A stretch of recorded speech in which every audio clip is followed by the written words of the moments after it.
Quand tu viens d'accoucher et que les médecins te renvoient à la maison, c'est normal que tu arrives à la maison, quand tu déshabilles ton enfant, tu regardes ici au niveau de la poitrine de ton enfant. Les mamans qui viennent d'accoucher là, regardez bien la poitrine de votre enfant. Vous allez vous rendre compte que leur poitrine, c'est gonflé. C'est légèrement gonflé. C'est normal.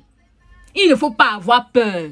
C'est normal quand tu touches comme ça la poitrine de ton enfant, de ton bébé qui vient de naître. C'est normal que quand tu touches comme ça, là, c'est légèrement dur. C'est très normal. Même si tu as accouché un bébé garçon, c'est très bien. C'est très normal. Même si tu as accouché un bébé fille, c'est très bien. C'est très normal. C'est un bon signe même.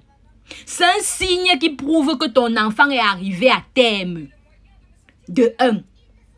Parce que les femmes qui accouchent les enfants prématurés là, les femmes qui accouchent les grands prématurés, les prématurés moyens là, leurs enfants ne sont pas comme ça. Mais quand tu as une grossesse qui va jusqu'à terme, c'est normal que ton enfant naisse avec la poitrine légèrement enflée, légèrement dure. Il y a même certains bébés que tu vas voir après, c'est comme si le lait sort. C'est comme si le lait, le liquide sort un peu ici, juste pendant quelques jours. Après l'accouchement, un peu de lait sort ici. Ne t'inquiète pas, c'est normal. Même si c'est un garçon, c'est normal. Je vais vous expliquer pourquoi je dis que c'est normal. Vous savez que quand une femme, c'est la femme qui porte le bébé, n'est-ce pas? Ce n'est pas l'homme qui porte le bébé, c'est la femme. Quand tu es enceinte, tu es une femme.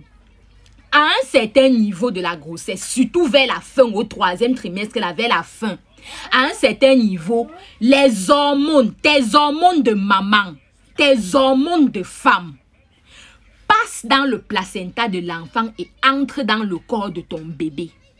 Et ce sont ces hormones-là qui font à ce que la poitrine de ton enfant gonfle. Maintenant, quand tu transmets ces hormones-là à ton enfant, si tu es enceinte d'un bébé fille, quand ton enfant va naître, sa poitrine sera enflée, sa poitrine sera un peu dure. Je dis si c'est un bébé fille, sa poitrine sera légèrement enflée et légèrement dure. Et après quelques jours, généralement c'est le premier mois quand elle a 1 mois, sa poitrine va se rendormir. Sa poitrine va se rendormir. Et subitement, dès qu'elle va atteindre l'âge de la puberté, boum, sa poitrine va se réveiller. Les hormones que tu lui avais transmises quand elle était dans ton ventre là, ça va faire que sa poitrine va se réveiller. Maintenant, si tu transmets les hormones comme ça à ton bébé, les hormones de femme à ton bébé, et pourtant ton bébé c'est un bébé garçon, il va naître, il aura les seins, il aura la poitrine aussi qui est enflée comme ça. Quand tu vas toucher, c'est dur comme ça. Maintenant, au fur et à mesure qu'il va grandir, les hormones de femme que toi, la maman, tu as transmis à ton bébé garçon, ça va s'endormir. Ça va s'endormir. Et ça va t'endormir pour toujours. Ça ne va jamais se réveiller. Si ton enfant est normal, ça ne va jamais se réveiller. Tu comprends, non? Donc, si tu as un bébé qui est né avec la poitrine enflée et que quand tu touches ici, c'est dur, ne t'inquiète pas, c'est normal. Deuxième chose, on parle du sexe de l'enfant. Si tu as accouché ton bébé fille, tu regardes le sexe de ton bébé fille. Regardons le stylo ici. Tu regardes le sexe de ton bébé fille. Comment est le sexe du bébé fille? On va un peu essayer de dessiner. Le sexe du bébé fille, c'est généralement comment? Je ne connais pas très bien dessiner, s'il vous plaît.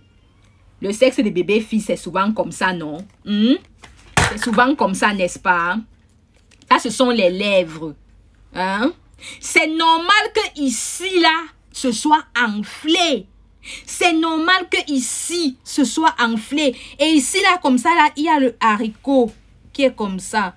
Le haricot qui est le clitoris, qui est comme ça, de ta petite. C'est normal que ça, là, ce soit beaucoup foncé. C'est normal que quand tu regardes les fesses de ta fille, les parties intimes de ta fille, c'est normal que ici, là, ce soit très foncé. C'est normal que ici, là, ce soit enflé. Tu as compris, non? C'est normal même que tu vois, et quand tu regardes comme ça, tu vois une texture blanchâtre. Tu vois un liquide blanc ici au niveau. Quand tu ouvres comme ça, quand tu ouvres comme ça, tu vois, c'est blanc. Il y a un truc blanc comme ça, blanchâtre. C'est très normal. C'est ça qui prouve qu'elle est une femme. C'est son corps qui produit ça. C'est très normal. Quand c'est comme ça, il faut simplement nettoyer. Ne nettoie pas. Non, ne nettoie pas avec violence. Quand c'est comme ça, tu peux prendre un coton que tu plonges dans un peu d'eau et tu nettoies du plus propre au plus sale. Ok, le plus propre c'est comment? C'est que tu commences ici comme ça en descendant. Tu commences ici comme ça en descendant. Tu ne commences pas ici en montant comme ça, non. Tu commences ici en descendant. Tu as compris, non? Et après, tu vas faire ça même pendant 2 jours, pendant 4 jours, pendant 1 semaine. Et ça va partir tout seul. Souvent même quand tu vas faire, tu vas croire que c'est fini. Pourtant, ce n'est pas fini. Après, ça va encore revenir. C'est très normal. Maintenant, quand tu as accouché d'un bébé garçon, c'est normal que quand tu rentres à la maison avec lui, là, quand tu enlèves sa couche, tu te rends compte que son crayon est enflé. C'est enflé. C'est normal. C'est normal que souvent quand tu enlèves sa couche comme ça là, tu vois son crayon est tendu comme ça. C'est très très normal. Ok? J'espère que cette vidéo t'a rassuré. Si tu as constaté ce que je viens de dire là sur ton enfant, ne t'inquiète pas. Calme-toi. Occupe-toi de ton bébé. Ok? Occupe-toi de toi. Tu viens d'abattre un travail très difficile, qui est l'accouchement. Ce n'est pas du tout facile. Donc, repose-toi. Quand ton enfant aura 1 mois, tu pourras l'amener voir le pédiatre. Parce que tu sais, normalement, moi, j'ai toujours dit à toutes les mamans, allez voir le pédiatre une fois par mois avec vos enfants, avec vos bébés, quand ils ont encore moins de 6 mois. Chaque mois, vous devez aller voir le pédiatre avec votre enfant. D'accord? Donc, cette vidéo, c'est juste par mesure préventive. Merci de m'avoir écouté. Je suis Tata La Rose, je suis ta coach maternité. Si tu as aimé cette vidéo, partage-la. N'hésite pas à venir me suivre sur mon compte YouTube, ma chaîne YouTube. Là-bas, il y a les vidéos, toutes les vidéos de Tata La Rose rangées par ordre. Tu vas trouver même des choses que je ne publie ni sur Facebook, ni sur TikTok. D'accord? Donc, merci de m'avoir suivi. Bisous, bisous.